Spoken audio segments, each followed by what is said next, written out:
O cheque de 50.000 € acabara de ser depositado na conta bancária do meu irmão quando o meu telemóvel vibrou com uma mensagem da minha mãe. João, lamentamos muito, mas não podes vir ao casamento, não queremos problemas com a família da Ana. Fiquei parado no meio do meu apartamento em Lisboa, o ecrã do telefone ainda iluminado na mão enquanto o barulho da cidade entrava pela janela aberta. O sol da tarde batia nas paredes brancas e eu sentia o peito apertar como se alguém tivesse acabado de me dar um soco. Pedro, o meu irmão mais novo, que eu praticamente criara depois da morte do pai, sempre fora o meu orgulho. Eu trabalhava como diretor de marketing numa empresa de tecnologia no Parque das Nações, ganhava bem, e quando os pais confessaram que não conseguiam pagar o casamento grandioso que a noiva Ana e a família dela queriam, eu não hesitei. Deixa comigo, disse eu ao telefone há 2 meses. É o meu presente para vocês os dois. Transferi o dinheiro em parcelas, cobrei favores a amigos fornecedores e até negociei com o hotel em Matosinhos para ter a melhor sala com vista para o mar. Tudo para que Pedro tivesse o dia perfeito. E agora isto. Sentei-me no sofá, as mãos tremendo. Liguei imediatamente para a mãe. O que é isto, mãe? Eu paguei tudo. Tudo. A voz dela saiu baixa, quase sussurrada, como se tivesse medo que alguém ouvisse. Filho, a mãe da Ana é muito conservadora. Eles souberam que tu vives com um homem. Disseram que não fica bem na igreja nem nas fotografias. Que os convidados vão falar. Fechei os olhos. Há 10 anos eu contara à família que era gay. A mãe chorara, o pai gritara, mas com o tempo pareciam ter aceitado. Pelo menos era o que eu pensava. Pedro abraçara-me e dissera: tu és meu irmão, ponto final. Agora o ponto final era este. Fui riscado. Como se eu fosse uma mancha na fotografia perfeita do casamento. Levantei-me e fui até à varanda. Lá embaixo o Tejo brilhava calmo. Tiago, meu namorado há 3 anos, estava no trabalho, mas eu precisava de falar com alguém. Mandei-lhe uma mensagem: vem para casa quando puderes, aconteceu uma coisa. Depois liguei para a Sofia, a minha melhor amiga desde a universidade. Eles riscaram-me Sofia. Depois de eu pagar 50.000 €. Ela ficou em silêncio por um segundo, depois explodiu. O quê? Isso é absurdo, João. Tu não mereces isto. Queres que eu vá aí? A voz dela trouxe-me um pouco de calor no meio do frio que se instalara no meu peito. Nessa noite, quando Tiago chegou, encontrou-me sentado no chão com o convite impresso nas mãos. Ele ajoelhou-se ao meu lado, puxou-me para si. O cheiro familiar do seu perfume misturado com o gel de cabelo que eu adorava. Eles não te merecem, amor, murmurou ele beijando-me a testa. Mas tu mereces ser feliz. Eu chorei pela primeira vez em anos. Não era só o casamento. Era tudo. As vezes que eu fingira estar sozinho nas festas de família para não incomodar.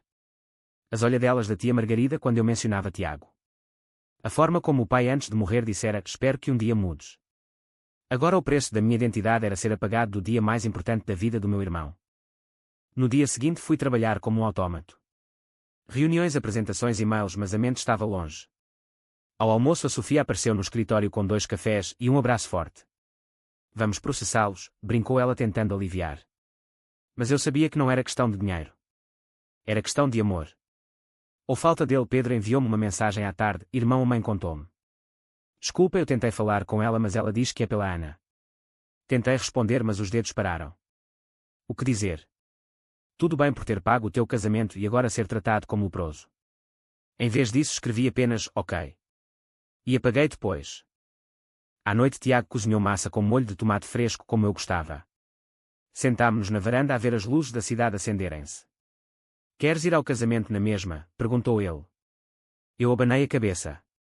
Não me querem lá. Mas no fundo uma parte de mim queria aparecer só para ver a cara deles.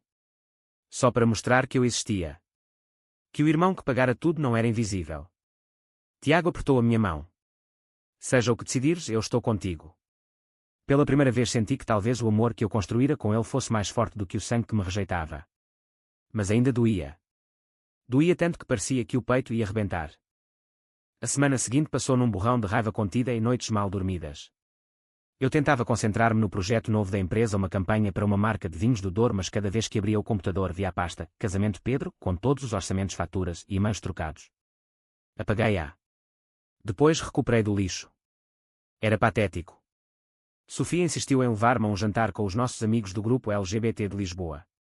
Estávamos num restaurante pequeno em Alfama com vista para o castelo. O Rafael, um designer freelance que eu conhecera numa conferência há meses, estava lá também. Alto moreno com um sorriso fácil e olhos que pareciam entender sem palavras. Conversámos sobre trabalho, sobre viagens, e de repente ele perguntou: "E tu como estás realmente?" Eu hesitei, mas contei tudo. Ele ouviu sem interromper, depois disse simplesmente: "Isso é violência emocional, João. Eles usam o teu amor contra ti." As palavras dele ficaram a ecoar. Em casa, Tiago notou que eu estava mais distante. "Estás a pensar no Rafael?" perguntou uma noite enquanto víamos um filme. Corei. "Não é isso. É que ele entende. Viveu algo parecido com a família dele." Tiago sorriu triste. "Eu também entendo amor. Mas se precisares de espaço, diz-me." Abracei-o forte. Não queria espaço. Queria que o mundo parasse de me punir por amar quem amo. Na manhã seguinte recebi uma chamada do Pedro. A voz dele tremia. "João, a mãe está a chorar todos os dias. Ela diz que te ama, mas que a família da Ana ameaça cancelar tudo se tu apareceres." Eu ri sem humor. "E tu, Pedro? O que é que tu queres?" Silêncio. "Eu quero-te lá, irmão. Mas não quero perder a Ana." O meu coração partiu-se outra vez. O meu irmão escolhera. E escolhera não ser eu. Decidi então ir a Aveiro visitar os pais. Peguei no carro, aluguei um dia de folga e parti pela autoestrada. O caminho estava cheio de memórias. As viagens de verão quando éramos miúdos, eu e Pedro no banco de trás a cantar músicas dos Chutos. O pai a rir, a mãe a distribuir bolos. Quando cheguei à casa antiga, a mãe abriu a porta, os olhos vermelhos. "Filho", abraçámo-nos, mas foi um abraço rígido. O pai dela não estava vivo, mas a presença dele parecia pairar. "Por que é que fizeste isto, mãe?" perguntei sentando-me na cozinha onde cheirava a café fresco. Ela torceu as mãos. "A tia da Ana disse que na igreja ia haver comentários. Que as pessoas iam olhar para ti e para o teu amigo e iam falar mal de nós." Eu levantei a voz pela primeira vez. "O nome dele é Tiago, mãe. E ele é a melhor coisa que me aconteceu." Ela chorou. "Eu sei, João. Mas o mundo não é justo. Saí de lá mais vazio do que quando entrei." No regresso a Lisboa, parei em Coimbra para caminhar junto ao rio Mondego. Sentei-me num banco e pensei na minha vida. Aos 20 anos eu escondera quem era para não magoar ninguém. Aos 34 pagara o preço mais alto possível. Quando cheguei a casa, Tiago preparara uma mala. "Vamos passar o fim de semana em Sintra", disse ele. "Só nós." Aceitei. No Palácio da Pena, entre os jardins verdes e o ar fresco, senti pela primeira vez um pouco de paz. Tiago beijou-me debaixo de uma árvore centenária e eu soube que o meu lar não era a casa em Aveiro. Era este homem ao meu lado. Mas o casamento aproximava-se. Faltavam 10 dias. Pedro mandou-me fotos dos preparativos, o smoking novo, a decoração. Cada mensagem era uma facada. Eu respondia com emojis neutros.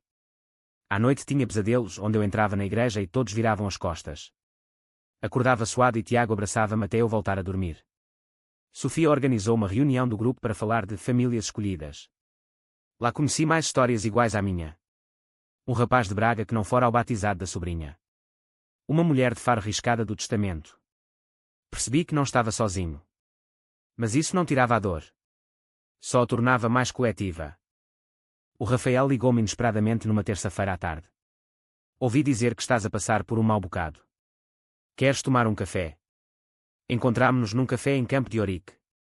Ele ouviu tudo de novo e depois contou a sua história. Os pais dele em Braga ainda não falavam com ele depois de ele ter saído do armário há 5 anos.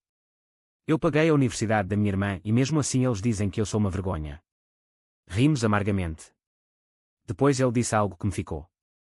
"O amor não é uma transação, João. Tu não tens de comprar o direito de existir na família." Saí daquele café com a cabeça mais leve. Tiago notou a mudança quando cheguei a casa. "Pareces mais tu", disse ele sorrindo. Fizemos amor nessa noite com uma ternura nova, como se estivéssemos a curar feridas invisíveis. 4 dias antes do casamento, a mãe telefonou outra vez. "João, o Pedro está destroçado. Ele quer que tu estejas lá." "Talvez se tu viesses sozinho sem o Tiago", eu interrompi. "Mãe, eu não vou esconder o meu amor para vos fazer felizes. Se não me querem como sou, então não me querem." Desliguei. Depois chorei no ombro de Tiago durante meia hora. Ele não disse nada, só segurou-me. No dia seguinte fui ao trabalho e apresentei a campanha com uma clareza que surpreendeu toda a gente. O chefe elogiou-me. "Estás inspirado, João?" "Inspirado pela dor, talvez." À noite o grupo de amigos organizou um jantar em minha honra. Pelo irmão que escolhe ser ele mesmo, brindou a Sofia. O Rafael estava lá e os nossos olhares cruzaram-se mais do que uma vez. Senti uma faísca, mas ignorei. O meu coração pertencia a Tiago. O dia do casamento chegou. Eu acordei cedo, o sol entrava forte pela janela. Tiago preparou o pequeno almoço em silêncio. O que vais fazer hoje? Perguntou. Vou viver o meu dia, respondi.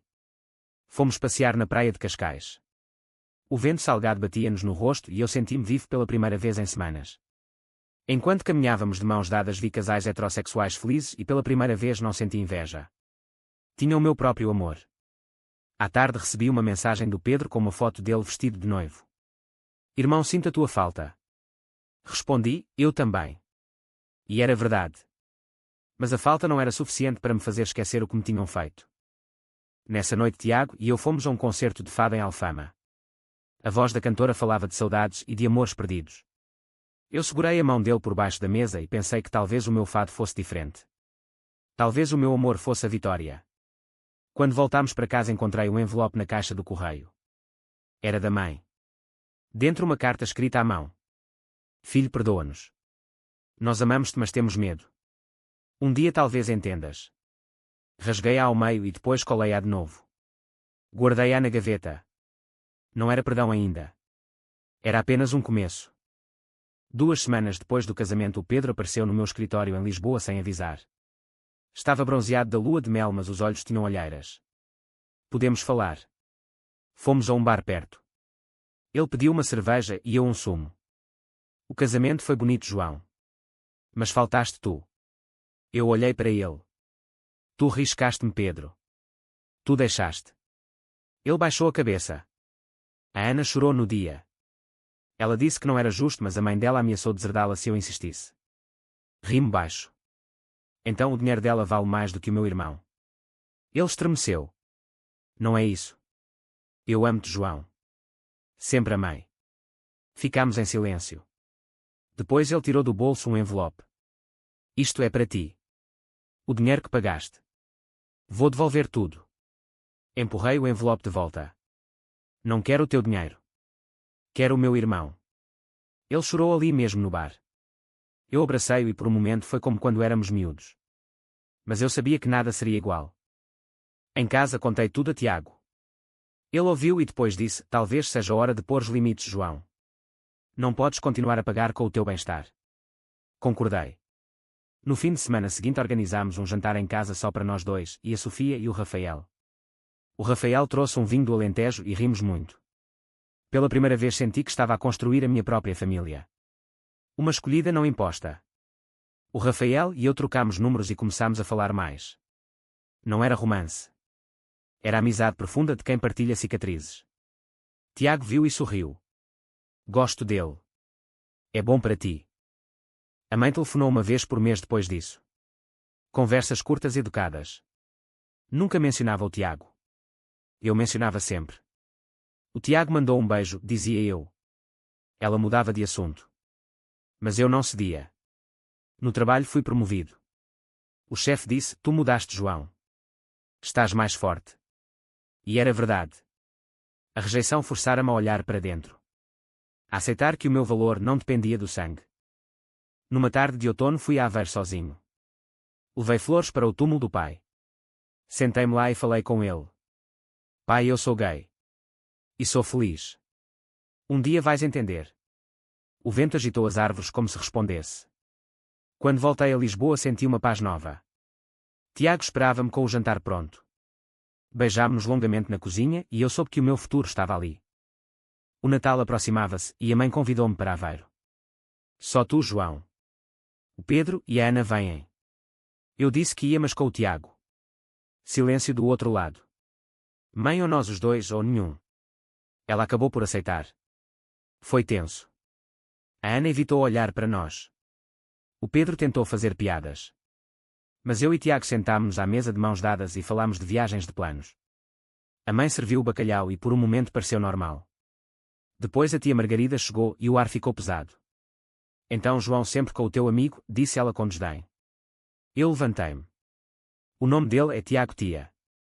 E ele é meu namorado. Se não respeitas, sais desta casa. O silêncio foi ensurdecedor. A mãe chorou, mas não me contradisse. A tia saiu. Depois o Pedro abraçou-me. Obrigado, irmão. Foi pequeno, mas foi um passo. No ano novo, Tiago e eu fomos para o Porto celebrar com amigos.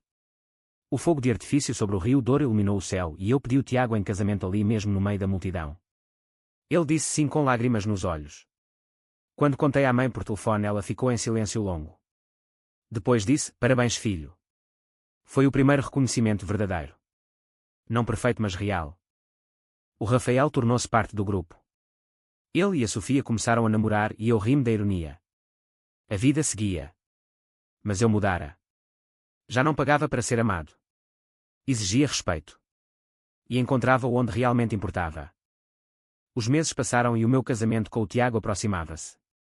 Uma cerimónia pequena em Lisboa só com quem nos amava de verdade. O Pedro e a Ana confirmaram presença. A mãe também. Quando ela chegou ao local, abraçou o Tiago pela primeira vez. Bem-vindo à família, murmurou ela. Eu chorei. Não era o final perfeito dos contos, mas era o nosso. Real, humano e conquistado. Hoje, quando olho para trás, vejo que pagar o casamento do meu irmão foi o ato mais caro e mais barato da minha vida. Caro em dinheiro, barato em lições. Aprendi que o amor verdadeiro não se compra. Constrói-se com verdade e coragem. E que a família não é só sangue. É escolha diária. O meu irmão ainda liga. A mãe ainda hesita às vezes. Mas eu estou inteiro. Com o meu marido ao lado e amigos que são irmãos. A família deve sempre vir em primeiro lugar, mesmo quando nos rejeita pela nossa identidade. Verdadeiro ou falso?